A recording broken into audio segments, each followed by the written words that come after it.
Hey guys, welcome to Revline89. So it's been a while. I wanted to go over a couple things and show you guys some parts that are still yet to be installed.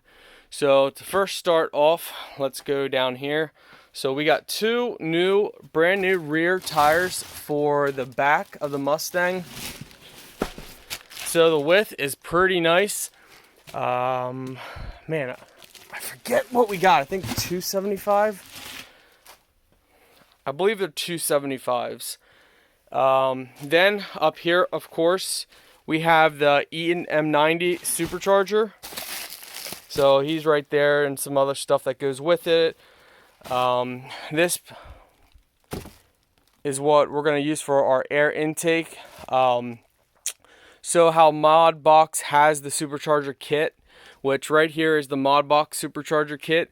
We did go with the 9.5 pulley, the smaller pulley. So we got everything in here for the MODBOXX kit.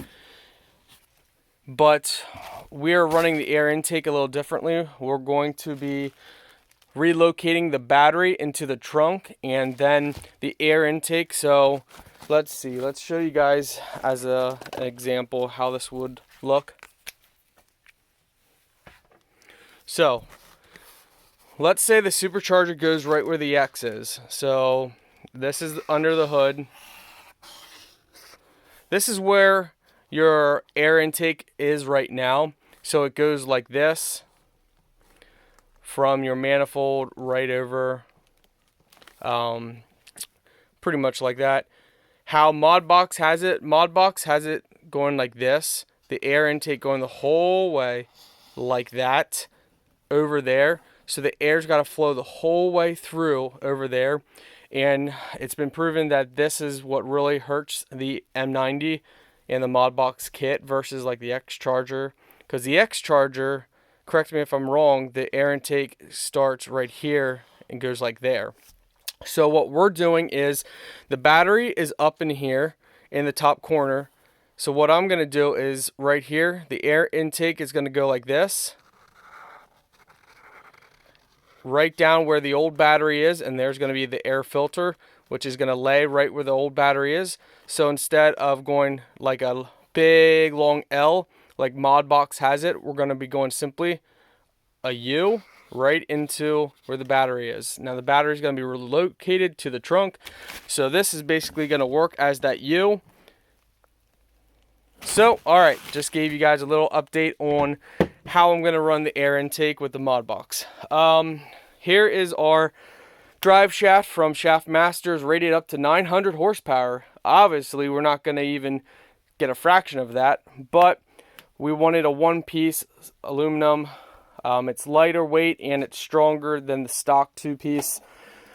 Okay, so in here we have an 8.8 rear end rebuild kit and 410 gears and the Cobra flange and everything we need to put an 8.8 rear end on our V6 Mustang. So that will bolt right up with an 8.8 rear end. Let's go over here. Over here we have our 3-gauge dash pod. We got all of our gauges that we want to put in. So we got our glow shift performance series. We got 3 different ones for that. So let's see what else we got. And oh yeah, and we also have a water meth devil owned injection kit for the supercharger. So what that does is it will keep the air temperature or the combustion temperature cooler, so you can turn it up more, blah blah blah. Instead of, you know, it's just a way to keep it cooler and to get more bang for your buck. Over here, this is an air-to-air intercooler. I was going to run this, but we're not going to do that now. The water meth, we were going to do the air-to-air instead of the water meth because this was a cheaper option, but I decided just to go with the water meth because we're going to get more horsepower. It's going to be more performance, and it's just a whole lot better than trying to run the air intake. You know, you could do it with a Pro Charger, but with the root supercharger, it's a little bit harder. I'm just not going to mess with it. So I'm going to use this piping for my custom piping that I want to do for the supercharger air intake. So it worked out in the end. So besides that, obviously we're going to have a dyno tuned, get the performance tune, have the shop tune it and everything at the same time. Man, I could have swore I had other stuff for this that we're going to do. I have a list, you know, of stuff that I'm going to have the shop do eventually. Now, I was planning to do it in November, but I don't think I'm going to do it in November. And it's because, for the simple fact that, you know, hold on, I don't trust where the economy's heading.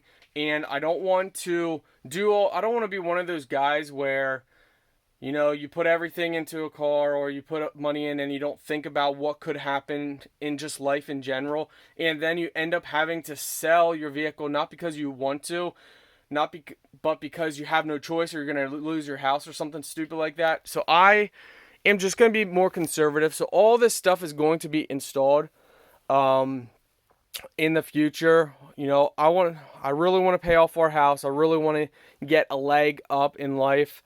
So, and I'm the kind of person, like, I like collecting parts when they're on sale. So all this stuff that you see, I've gotten for a discount, because that's what I do. I collect parts and then I just store them up and then get them all done at one time. You know, that's why in a year from having our Mustang, we went from stock to over 100 different little mods. You know, I say little mods like, you know, carbon fiber dash and this and that, you know, stuff that's not considered mods, but I call it just little mods.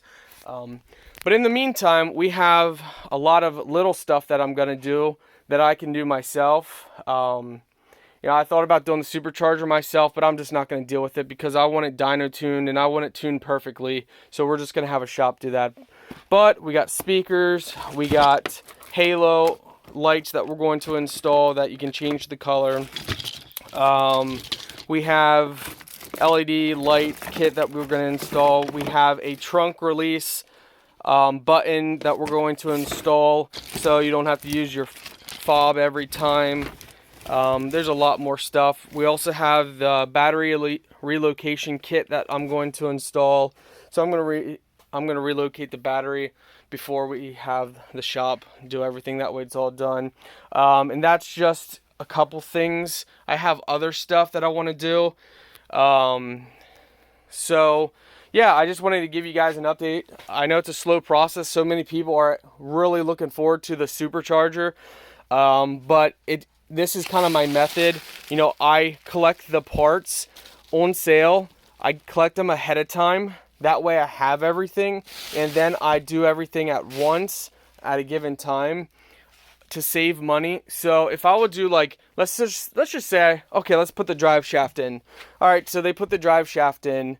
Well, then if I go back, okay, let's go back and get an 8.8 rear end, and they can do all that. They put that stuff in.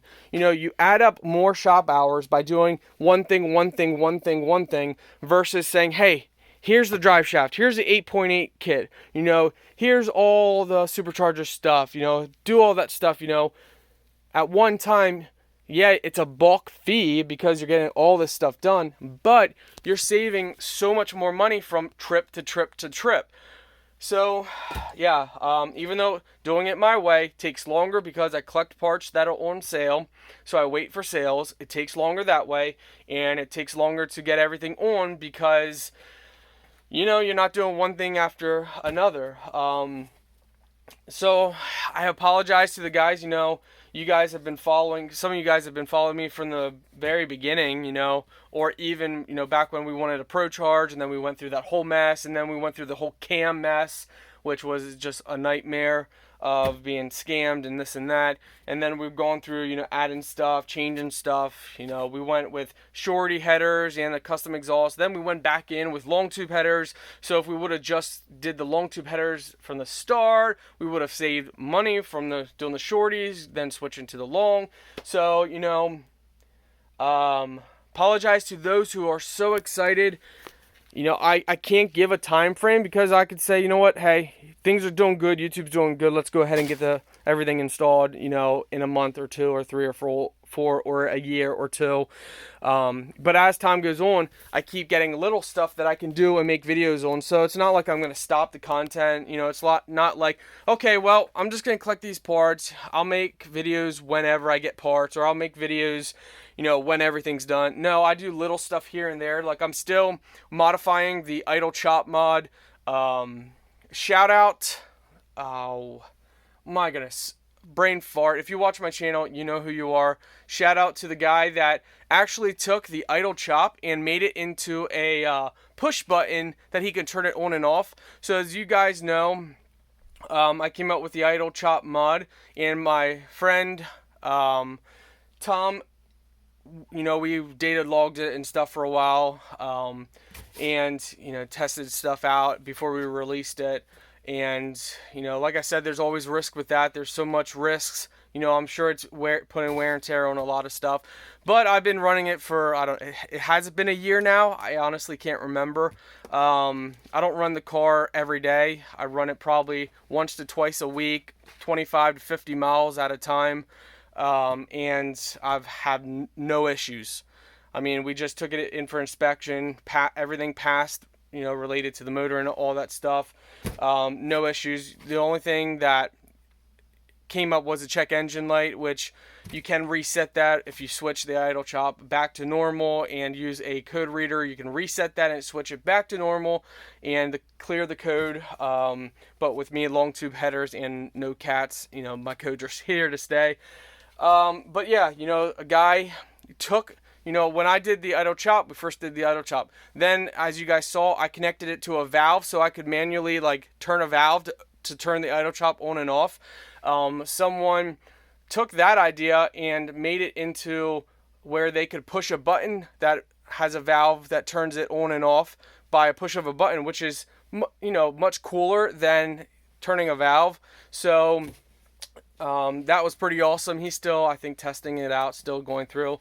So I may swap over to that. You know, that's something I love is, you know, when you do an idea and someone else takes it and evolves it a little more. So that's pretty cool. But like I said, just because I haven't seen any effects of the idle chop mod other than the check engine light does not mean that something's not going to go wrong. Even though it's, you know, I've been doing it ever since started. Just keep that in mind. So that stuff I will be continuing editing and working on the idle chop mod. Keep improving it. Keep doing stuff. Also, you know, just different stuff. We're just going to keep, as time goes on, we'll keep messing with stuff, doing stuff, and having fun with it. But the bulk, you know, the really bulk stuff, like the supercharger, is going to take time. But the stuff, there'll be little stuff coming that I can do. And, you know, I still want to collect more parts. So I don't want to just take what you see here. Yes, we have a supercharger. We have a complete kit for the supercharger. We have a complete cooling method for the supercharger. We have complete, you know, air intake setup that we want to run for the supercharger. We have all the stuff that we need for the supercharger to work. We have our SCT, oh goodness, SCT mass airflow sensor upgraded. We have fuel injectors upgraded. We have all the stuff. We got the best pulley that I could find for the MODBOXX kit, which is a 9.5, which is a 2.6 inch pulley or something, 2.64 or something like that. We got the drive shaft. You know, basically all we don't have, or all we need, is an 8.8 rear end, just the actual rear end from a GT. But, you know, I'm probably gonna let a shop find that because they could get a better deal. But yeah, you know, we have all the stuff needed for the supercharger kit, for the rear end kit. But, you know, there's other stuff I want to still collect. I want to collect more and more stuff. You know, in fact, on sale, I got front shocks, rear shocks, spring lowering kit, a lot of other stuff that I'm not showing that someday we will go with when we want to change the stance up. But, you know, I'm just showing you guys the stuff that we're definitely going to do in the near future.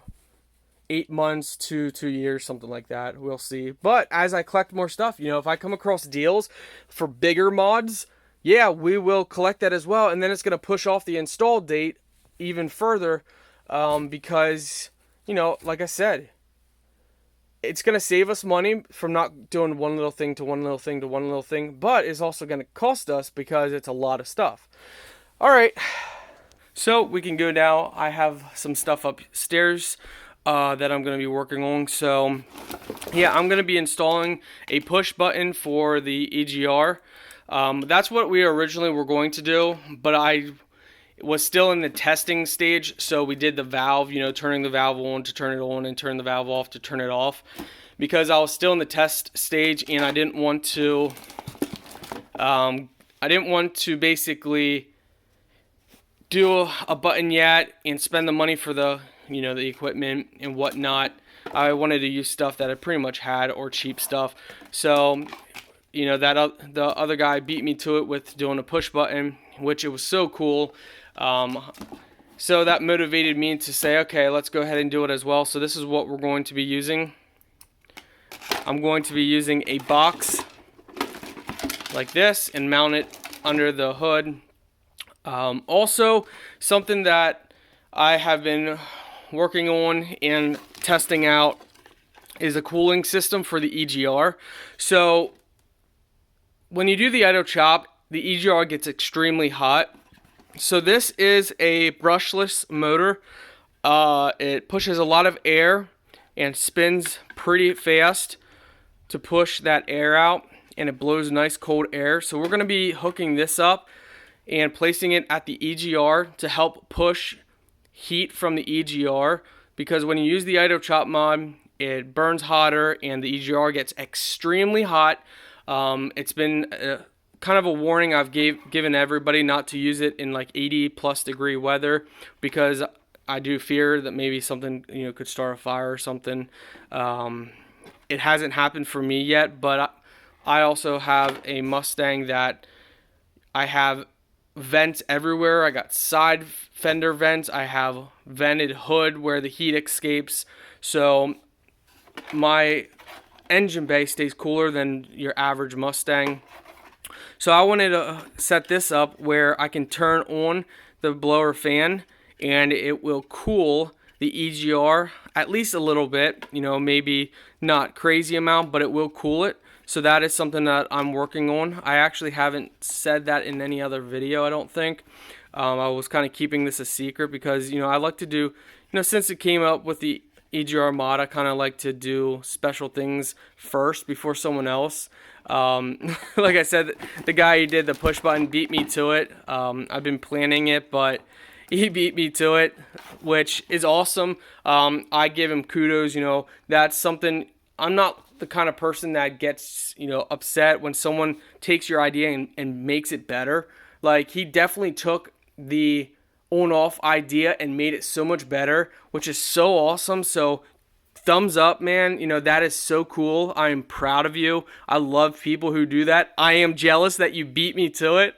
You know, I was working on it, but I kind of got lazy because I got the valve working fine. So I was like, we'll get to a push button eventually, whatever. And then you beat me to it. So, you know, congratulations. That is so awesome. Definitely proud of you for pushing it and doing it. And, you know, I'm excited to see how it keeps working out for you. So yeah, that's what we'll be doing. And I just thought this button looked really cool. Supposedly it lights up, I think, red. So I'll be really excited to see and hook that up. And yeah, you know, I love messing with the 4.0. So much more to come. Hope you guys subscribe.